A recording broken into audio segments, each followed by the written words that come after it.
Okay, yan na lang. So, kitang-kita na kayo ngayon. No? Sa mga malayo sa pamilya, matagal nang hindi na kayo ng probinsya, hinahanap ka, hindi nila alam kung saan ka, sabihin mo na lang. Sabihin nyo lang sa kanila, hi. Shout out sa aking mahal sa buhay. Nandito ako ngayon. Hindi ako nagtatago. Naghanap lang ng trabaho. Hindi ako sumama sa iba. Aalis lang ako ng bansa. Kasi wala ng trabaho sa Pilipinas. Ubus na. No? Puro lang kasi ingay dito. Hindi kami natutukan. No? Kasi sa Pilipinas, ang hirap mag-apply ng trabaho. Madali man, no? Kaya lang, mababa ang sahod. Maganda ang posisyon, maganda ang forma, ang liit ng ang liit ng sahod kinikita. Kaya kung magtataka ka, iba diyan, naglalakad na lang, nagko-commute. Minsan hindi na talaga nagko-commute, naglalakad na lang makarating na sa kanilang bahay. Kasi syempre, ang hirap talaga sa Pilipinas. No? Pagdating ng sahod, kulang pa sa pamilya kasi puno sa utang. Tama? Ngayon, dito, kunting pahirapan lang, no, nahulbot. Pahirapan, ilang araw na lang, may nakialam lang dito. Iniiwan ko kasi. Iniiwan ko kasi ito dito. No? Kunting pahirapan, no? Gastos. Ilang araw na lang basta makumpleto. Lalo na after ng pagpidos, may certificate na. So alis na tayo. Kayo, no? Tama ba? Ang tanong, lahat ba sigurado makaalis na? Ha? Okay. Yan ang katanungan. Kung lahat ba ay siguradong makaalis na. Okay? Kaya kung hindi man nabanggit ni Ma'am Sandra Lynn kung anong part ko, ako na lang bahala magpapaliwanag sa iyo. Sa inyo. Bago ko paliwanag, mas maganda nakilala niyo muna ako. Hindi lang yung habang ako'y nakatayo sa harapan, tango ka ng tango. Pero hindi niya man kilala o alam ang pangalan ko. No? Tapos binigyan ko pa ng number kayo, bibigyan ko pa kayo ng number, tapos tumawag kayo, hindi niya naman alam kung sino kausap niyo. Tama? Katulad yan kanina, picture ka dyan kanina, di ba? Pinicture niyo mga numbers dyan? No? Dito? Kanina? Pinicture niyo? Oh. Ang tanong, anong purpose? Para just in case of emergency, mayroon po kayong matatawagan. Yan ang tanong. Lahat ba sigurado na pag tinawagan mo yung number na yun, may sasagot sa'yo? Yan ang problema, no? At kung may sasagot man sa'yo, sigurado ka ba kung sino ang kausap mo? No? Magtanong ka, hindi ka na makapagtanong, dire-diretso. Dito, mamaya, sigurado, may makakausap kayo. Walang iba, sino? Pag nagbigay ako ng number. Pero bago ako magpatuloy, kilala ko na. Ang tanong, lahat may ballpen. May ballpen na. Okay, magpakilala ako para sigurado, no? Kung wala kang ballpen, sabihin mo mamaya sa katabi mo. Pakupya na lang mamaya. No? Okay, ang oras sa kong ipapuruan, alauna. Ano na? Alauna? 140, almost 2. 140. Okay. Kilala mo na. Pero iba, nagpakilala na ako, hindi pa rin may sulat-sulat ang pangalan ko. Nilitra ang pangalan ko, hindi man na may sulat. Nagtataka ako, ano mayroon? Bakit hindi man na may isulat ni isang litra ng pangalan ko? Try natin sa inyo kung may isulat nyo. Ito ang pangalan ko. Are you ready? Are you ready? Okay, sagot mo na sagot. Ha? Eh, pag nagtanong ako, sagot ang sagot kayo. Ha? Hindi lang, diretsa ang sagot. No? Huwag kang luminis. No? Pag sinabi ko, anong pangalan mo? Sabihin mo kung pangalan mo. No? Hindi yung, anong pangalan ko? Okay, itong pangalan ko, pinag-miss isang gawa sa tagod sa dyan, may papinos malingang story. Nandito rin po kami, imbita na Mrs. Lambat, kaya nandito na sa labang ng mga services para sa inyo. Ang iba nagtatanong, Mrs. Sam, ano naman ang mga services niyan? Ang lagi kong sagot, ganito, mamaya, inyo mo na lang ang buong detalye sa atin. pagbabalik. Ang tanong, naisulat niyo ba ang pangalan ko? Hindi nga. O hindi niyo naisulat. Kasi, mabilis talaga ako magsalita. Ma'am, di ba ma'am mabilis? O ang tanong? Ang tanong ko, anong gusto mo ma'am? Mabilisan o matagalan? Mabilisan. Ang tinanong ko, ito, ang sumugot sa likod. Tulala eh. Sige lang, ayun na ang gusto kong alerto. Sabi ni ma'am, mabilisan. Bakit? Pag mabilisan, madaling matapos. Tama ma'am? At madaling matapos. At hindi ka maiwan, no? Makarating ka agad sa paroonan mo. Kasi pag mabilis talaga, no? O, tandaan niya, wala akong sinasabing masama dito. Tama? Okay. Ikaw ma'am, tatanungin ka. Anong gusto mo? Mabilisan. O matagalan? Mabilisan ka rin. Nagmamadali. Okay. Mabilisan. Pero ang sagot ng isa dito kahapon sa akin, sir. Sabi sa akin, gusto ko matagalan. Bakit? Pag matagalan, talagang fail na fail niya. Yung napag-usapan dito. May sinabi bang masama? Di ba? Wala naman ako. Concentrate ka lang ha, huwag kang ibang isipan. Fail na fail niya. Kung ano na pag-usapan dito, dahil fail na fail niya, mayroon siya natutunan. Kaya pag uwi niya ng bahay, no? Hindi niya pa rin makalimutan yung napag-usapan dito. Kaya pagdating sa labas ng bansa, kung ano man napag-usapan dito, nai-apply niya pag oras nung siya na sa trabaho na. Tama siya. Hindi siya. Yan ang ibig kong sabihin. Wala akong sinabing masama. Kaya ang OFW dapat laging alerto. Alerto no? Kasi dapat sanayin mo na sa Pilipinas na palang dito parang sa Pilipinas dapat alerto ka na. Kasi sa labas ng bansa, iba. Pag papanding-banding ka, makita ka ng supervisor mo or employer mo, may tendency, hindi ka tatagal doon. Kaya kadalasan ng iba, no, tinatanggal, no, tiniterminate. Nagtatanggal bakit ako na-terminate? Kasi nga, iniobserba ang performance mo. Kung magaling ba o hindi. Hindi ka na magaling. Mabagal ka pa kumigos. Okay? Wala? Talaga? Okay. Kaya, ako na dito. Just in case of emergency. Isang OFW, pag ikaw OFW, alamin mo ang pinasukan mo. Bakit? Iba ang batas dito. Iba ang batas doon. Ulitin. Iba ang batas dito. At iba ang batas pagdating sa labas ng bansa. Kung pagkakamali mo lang, no? Nakita ka, nakuna ka ng employer mo, talagang mananagot ka. No? Kasi meron kasabihan, ignorancia lidis nimi is kusa. Mga ano yan, na law terminologies, no?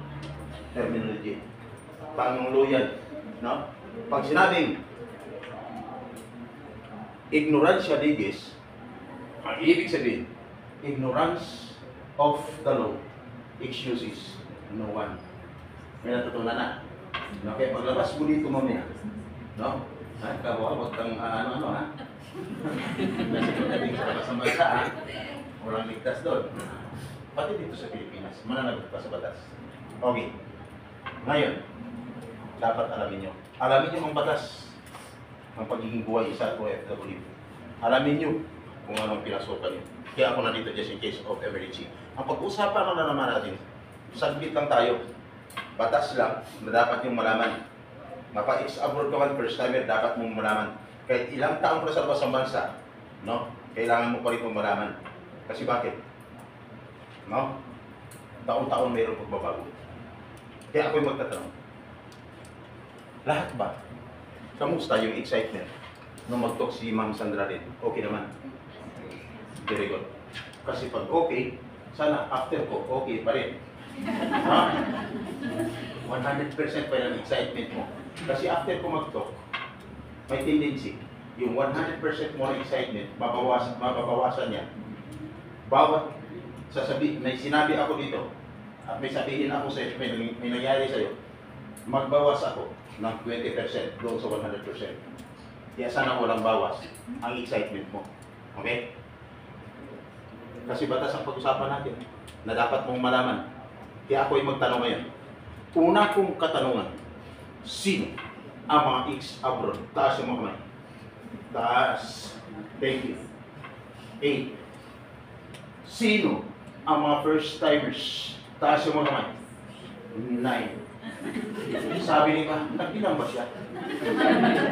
Hindi ako nagbilang. Dati, wala pang pandemic, talaga nagbibilang ako. No? Bakit? Maganda ang sahod ko noon. After ng pandemic, wala na akong sahod, kaya hindi na ako nagbibilang. No? Kaya, ni-estimate ko na. Anong maras marami? 8 or 9? 9. Ibig sabihin, marami ang first timer kaysa ex-abroad. 8 times 9, magkano? So magaling sa arithmetic. 8 times 9? 40? Ha? 72. Okay. 72. So mayroong tumataas ang kamay. Mayroong hindi. Sa hindi tumataas ang mga kamay, ang tanong, ano kayo? Sabi ng iba dyan, pakialam ko sa'yo. Bilisan mo lang kasi gutom na kami. Tama? Hindi pa kayo kumain, no? Ibang pilos dito lahat. Walang lunch. Sabi ng uwang, mahalin yung OFW. Huwag pagutuman. No? Bakit? Kaya nagpamedical, fit to work, pinagpidos. Kasi pag hindi ka fit to work, hindi ka pwede magpidos ngayon. Tama? Para magiging, pagdating sa labas ng bansa, no? Ano siya? Talagang fit. Dahil fit siya, talagang makapagtrabaho siya ng tuloy-tuloy na hindi siya pwedeng tanggalin kasi kondisyon ng katawan niya, wala siyang sakit. Tama? O ngayon, Mr. Sam, nagtanong ka na kung sino ang ex-abroad, sino ang first-timer. Mga first-timer, magtatanong ako ulit. Sa mga ex-abroad, na umabot ng lahat ng ex-abroad, magtatanong lang, iparinig niyo sa mga first-timer. Ex-abroad, yung totoo ha, yung totoong buhay, OFW. Sumagot ka, isa lang, sasabihin ko, masarap ang buhay OFW o hindi, either masarap lang o hindi. Magtanong ako, mga ex-abroad, isigaw nyo, iparinig nyo sa mga first-timer. Ex-abroad, masarap buhay OFW o hindi? First-timer. Narinig nyo? Sabi ng mga ex-abroad, hindi. Malutong. Manila lang, pero malutong, hindi. Sabi ng mga first-timer dyan. Ha? Ano pala yung pinasukan natin ngayon? Kasi doon kanina sa part ni Ma'am Sandra more on encouragement. Pagdating sa part ko, more on discouragement. Kaya normal, after kumakto, malamang bakang iba, mag-give up na. Okay, pag nagtanong ako mamaya, tuloy hindi, tuloy o hindi, ang sagot niyo sa akin, tuloy ang laban. Walang suso. Walang atrasan. Ganun lang, ha? Okay, ngayon.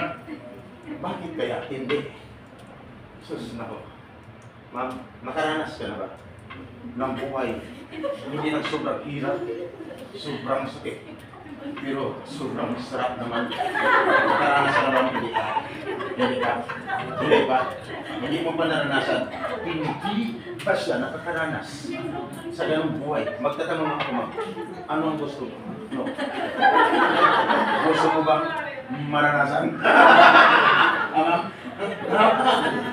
Kasi kung ipaliwanag ko isa-isa yan, first timer ka pa lang, ihatid ka ng pamilya mo sa airport, doon pa lang sa airport, doon mo na maramdaman yung sobrang hirap, lungkot, sakit. Bakit?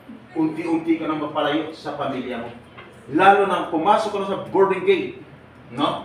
Nasa boarding gate na, bigla na lang sila na wala naglako. Tapos, napasakay ka naman sa plane, sumakay ka ng plane, unti-unti umangat ang plane. Pero nasa isipan mo, saan na kaya sila? Nandoon pa rin kaya sa loob ng airport, no? Hanggang sa umangat ng plane, hanggang sa nagtabo na doon sa ulap, gusto mong sumilip doon sa may bintana para makita mo lang. Walang papayag sa'yo na may pupunta doon sa bintana kasi may ibang nakaupo doon, tama? May iba na namimilit. Kasi gusto lang talaga, sinabing bawal, namimilit pa. No? Okay, wala kang magawa. Hanggang sa dumating ang airplane doon sa labas ng bansa at umpisa ka nang magtrabaho, kinabukasan, doon mo na mag-feel, sobrang hirap. Bakit? Wala ka nang kausap ng pamilya mo. Yung naghatid siya sa airport, hindi mo na talaga makikita. Tapos kung gusto kang humingi ng pagkain kasi gutom ka after the work, no? Gutom ka, pagod. Wala mag-serve sa iyo ng pagkain. Kaya ginawa mo, self-service. Tama? Nagawa mo lahat. Hanggang sa nakapag-serve ka ng pagkain sa sarili mo, habang ikaw ay kumakain, inaatake ka pa ng no? Lungkot. Pero wala kang ibang naisip kung hindi tumawag sa cellphone. Nung tumawag ka ng cellphone, hindi pa ito cellphone. Cellphone. Hindi ka pa nakumpinto, binidyo call mo pa. No? Yung binidyo call mo, nakita mo yung mga mahal mo sa buhay. Nakita ka rin nila, tama? Sobrang sarap ang naramdaman mo. Pero nung bigla mag-brown out, wala ng signal, nawala sila, nawala ka rin. Oh, masarap pakiramdam mo? Hindi. Pero, ang sa isipan mo, di babawi na lang ako, naputol man ang usapan, pagdating na naman sweldo, babawi na lang ako. Tama? Nung sumahod ka, nagpadala ka. Nung magpadala ka, tinanggap yung padala mo. Ano ang naramdaman mo? Di ba sobrang sarap? Tama? Masarap din ang pakiramdam nila kasi nakatanggap na sila ng padala. Pero ang tanong ko, ang may masarap na pakiramdam, yung pinapadalhan mo o ikaw na nagpapadala? Yung tumatanggap. Tama? Bakit? Ito naman, habang no, hinihimay yung pera, wow, may kasunod pa to.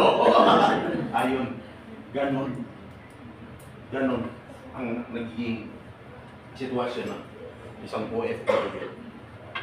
Kaya lang, paano sa sunod na buwan kung laging delayed ang sahod? Laging delayed na ang sahod. No?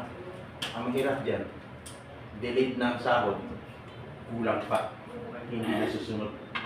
Yun ang pinakamahirap.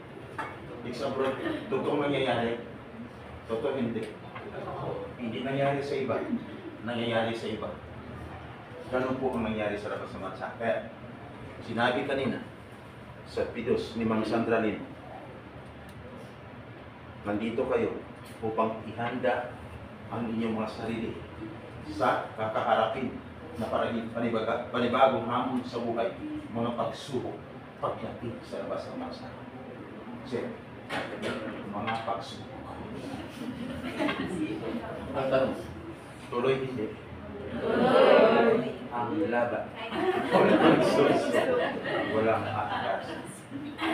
Tuloy! Ngayon, magtatanong mo. Sino yung isa po na 20 years sa labas ng bansa? 20 years. Meron? Wala? 15 years. Wala? 10 years. 13 years. Wala tayo naman sila. Kaya hindi niyo po sabihin. Dito mo pala, halatalo. Dapat dito ka talaga sa marapit yan. Kasi ang ikaw ang pyramid. Sir, ang tanong, nung mag-videos ka nun, saan ka? Biglang sumagot, may buhok ka pa na ba? Wala na. Hoy! Nung mag-videos ka nun, saan ka nag-videos? Sa Pasig. Nakita mo ba ako doon? Nakita ko doon eh. Saan? Ha? Hindi mo na natandaan. Hindi mo natandaan. Pero hindi ko talaga nakikita. Sagot. Hindi ko ako nakita doon, sir. Kasi wala naman talaga ako. Sir, may naipon? May naipon wala? Wala. Kaya ganyan ang nangyari. Wala na ipon. Sir, pero bakit po pala ikaw ang naipon? Kasi gusto pang makapag-ipon, tama? Sir, may anak? May anak? Yung kasama ko ngayon, sir. Ilan ang anak niyo? Tatlo, sir. Tatlo. May asawa? Wala po, sir. Saan ang asawa mo? Kaya ako, sir. Ayaw mo sagot. Hindi pa sagot. Okay! Then, tigilan mo natin pagtanong mamaya. Matagal mo sayang ang oras natin. O, sunod na katanungan. Lahat ba nakapag-sign ng kontrata? Sino ang nakapag-sign ng kontrata? Taas yung kamay. 7. Sino? Ang hindi pa nakapag-sign ng kontrata? 8. Maraming hindi nakapag-sign ng kontrata. Kukunti lang nakapag-sign ng kontrata. Now, sabi niya, bakit ka nagtanong? Gusto ko lang malaman. Kaya pinagtatanong. Then alam ko na, mayroon akong sasabihin sa inyo. Na ano? Naayon sa batas, dapat ang isang OFW bago magpidos, dapat siya nakapag-sign ng kontrata. Malinaw? Example, dapat ikaw ay nakapag-sign ng kontrata. Sabi ni pa, ha? Kontrata? Bakit kami wala? Hindi namin problema yan. May ibig sabihin, problema mo yan. Dahil problema mo, yung excitement mo na 100%, bawasan na ng 20%. Ang natira is 80%. Guys, unti-unti nang babawasan yung excitement. Kaya yung iba dyan, pag tinamaan, gusto mong tumawa, medyo nahira ka na. No? Kaya ang iba, hindi man lang nagpapaalam. Hindi mo tuloy. Lalabas na at tatawag niya doon. Ma'am, bakit kami hindi po sa kontrata? Pinapitos niyo. May ibang lalabas pa dyan mamaya. Okay! Ang iba naman hindi lumalabas. Pero, cellphone na agad na ginawakan. Bakit ganito? No? Normal lang yun. Okay! Nasa batas po yan. No? Sa mga ex-abroad, ngayon yung ito narinig. No, ngayon, ganito. At dapat, after magpidos, siguro na yung makakaalis ka na. Kasi, ang isang OFW mo lang nag-apply natin, na visa, dapat 60 to 90 days prior, dapat wala na siya sa Pilipinas. Ibig sabihin, dalawang buwan, hanggang 3 buwan, mo lang nag-apply siya at na visa, dapat wala na siya sa Pilipinas ngayon, at dapat wala na siya sa Kaniging Buwan. Malinaw? Isa bro, sabi ni Bang, kung ano, bakit ako nandito pa rin? No? Okay! Nasa batas yan. Kaya kung nangyari sa'yo, another 20%, ang mababawas doon sa excitement mo, ang natira is, ano? 60%.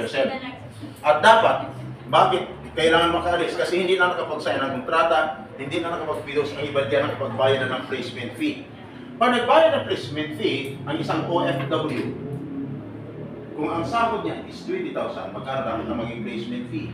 Dapat equivalent din sa loob ng, equivalent din of 1 month salary. Kung 20, dapat 20,000 din, no? Sabi niya ba? Ano ba? Bakit sa amin? Sobrang laki. Ang ibig sabihin, marami kang pira. Sisihan na. Sabi niya ba? Kasi hindi na lang okay! Dapat katumbas sa isang buwang sahod. Sabi niya ba? Kung ano, paano ako? Ay, ibig sabihin, bawasan na naman natin ng 20%. Ang 60% mo na excitement, ang natira is 40%. At dapat, pag nagbayad ka ng placement fee, sa lugar? Sa Jollibee, sa Chowking, sa McDo, sa Max Mall, hotel o restaurant, wala sa bagit ko na lugar, dapat sa loob ng agency. Sabi niya ba? Ha? Agency? No. Sa agency. May sumigaw dito kami, tapon dito. Sir, kami, sa ano po? Sa Gcash. Isin ko na pinahirapan. Di ba? Bakit yun ba? No, ma'am, Gcash ko na. O, dapat sa loob ng agency na. O, kung nangyari sa'yo, another 20%, ang ibabawas ko sa excitement mo ang natira is 20%. Sabi ni ba? Mayroon pa kaya? Mayroon pa. Hanggang 5 na naman to eh. Oh. At pag nagbayad, dapat ay meron ka kulang, ano? Resibo. Resibo. Sabi ng iba, resibo. Bakit kami wala? Another 20% ang mababawa sa'yo. Ang natira, magkano? Wala na ang natira. Guys, ingat. Kung nangyari sa'yo, meaning to say, you are a victim of illegal recruitment. Guys, dito lahat ang sinasabi ko, kala mo parang pero ay totoo. Kaya magpag-isip ka, parang pero lamang.